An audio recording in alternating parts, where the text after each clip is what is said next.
बहुत ही तनाव और सस्पेंस से भरे माहौल के साथ कहानी की शुरुआत होती है, जहां हर एक पल दर्शकों की धड़कन तेज कर देने वाला है।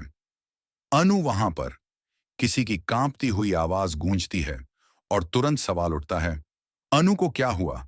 तभी घबराहट में डूबे हुए शब्द निकलते हैं। अनु को बेहोशी की हालत में दो आदमी लेकर के आए हैं। जल्दी चलिए। माहौल पूरी तरह से अफरा तफरी में बदल जाता है। हर तरफ डर और बेचैनी फैल जाती है। वहीं दूसरी ओर मोबाइल की घंटी बजती है और आवाज आती है, हेलो वीरा, मुझे अनु के बारे में पूछ रहा था। उसे कॉल किया तो उसे उठाया नहीं। उधर वो आपका कॉल नहीं उठा रही है और इधर उसने मां को निराश कर दिया।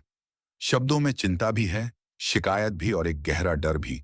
फिर धीरे से बताया जाता है, मां ने उसे घर पे बुलाया था, वो अपने घर चली गई। मां बेचारी कब से उसकी राह देख रही है। हर लाइन में एक गहरी टीस छुपी है। एक मां की ममता, एक बेटे की फिक्र और एक बेटी की रहस्यमयी खामोशी। और उसी बीच एक टूटे हुए दिल की पुकार निकलती है, अनु बेटा अनुआ। इसके साथ ही दर्शकों को बताया जाता है कि सीरियल तुमसे तुम तक में आ गया है बहुत ही धमाकेदार ट्विस्ट। जी हाँ, कहानी अब एक नए मोड़ पर पहुंच चुकी है, क्योंकि फिर से जब अनु जाती है आर्य के घर पर, तो वहां जाने के बाद जैसे ही वह कदम रखती है, गेट के अंदर वो वहीं गिरकर बेहोश हो जाती है, क्योंकि उसे वहां बहुत सारे फ्लैशबैक आते हैं और उसके बाद वो वहीं गिरकर बेहोश हो जाती है। ये सिर्फ बेहोशी नहीं है, ये उसके अतीत का हमला है। उसकी टूटी हुई यादें हैं जो उसे संभलने नहीं देती। और इसी बीच, जिसके बाद यहाँ पर आर्य की मॉम को डाउट भी होता है कि शायद अनु आ गई है, लेकिन वह नीचे जाकर नहीं देखती। मतलब नीचे आती है लेकिन बाहर जाकर नहीं देखती। एक अजीब सी अनदेखी, एक रहस्यमयी दूरी। और तभी कहानी में एंट्री होती है मीरा की। वहीं मीरा पहुंच जाती है और अनु को वहीं से उठवाकर वापस उसके घर भिजवा देती है। सब कुछ इतनी तेजी से होता है कि किसी को समझने का मौका तक नहीं मिलता।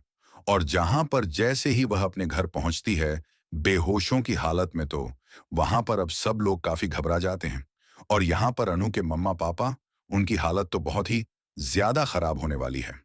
एक बेटी को इस हालत में देखकर माता पिता की दुनिया ही उजड़ जाती है। उनकी सांसें थम जाती हैं।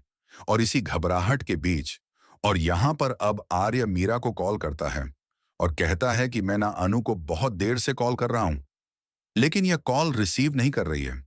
तुम्हें पता है क्या वो कहाँ है? बेचैनी उसके हर शब्द में झलकती है, लेकिन जवाब बनकर जो सामने आता है वह है मीरा की चालाकी। जिसके बाद मीरा बताती है कि हाँ, वो इरिस्पॉन्सिबल लड़की ना अपने घर चली गई है। पता है, मां को भी निराश कर दिया है उसने। उस मां ने उसे अपने पास बुलाया था 2 बजे, लेकिन वो घर चली गई।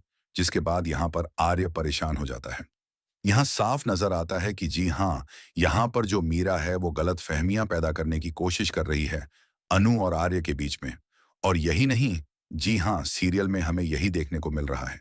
दूसरी तरफ कहानी और भी खतरनाक मोड़ लेती है, क्योंकि दूसरी तरफ आप देखेंगे कि एक तरफ जहां अनु के पीछे जब वो गुंडा पड़ जाता है मीरा के कहने पर, क्योंकि मीरा ने रघु को कॉल किया होता है और रघु ने ही उस गुंडे को अपॉइंट किया था।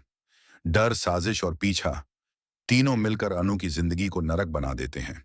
जिसके बाद यहाँ पर अब जो अनु है उससे बच बचाकर बाहर निकलती है और भागते भागते वो आर्य के घर के बाहर ही पहुंच जाती है।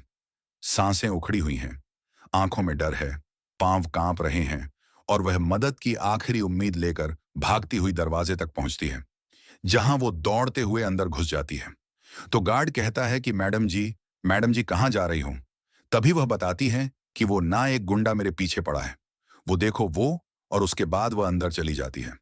लेकिन किस्मत जैसे फिर से उसके खिलाफ खड़ी हो जाती है। लेकिन जैसे ही वह गेट से अंदर एक कदम अंदर रखती है, तभी वह गिरकर वहीं बेहोश हो जाती है। और यहीं से साफ हो जाता है कि तो भाई, यहाँ पर बहुत सारी मुश्किलें अब अनु आर्य की लाइफ में आने वाली हैं। क्योंकि अनु जैसे जैसे उस घर के करीब जाती है वैसे वैसे उसके साथ कुछ ना कुछ हो जाता है। यह सिर्फ संयोग नहीं, बल्कि एक डरावना संकेत है जो आने वाले तूफान की आहट देता है।